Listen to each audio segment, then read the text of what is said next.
旅に出るならもっと前から前もって言っておいてくれよ。昼過ぎ起きて壁に貼られた旅に出ますの大きい手紙。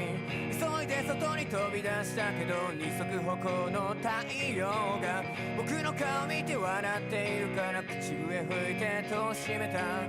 そして君はいなくなったね僕を置いて。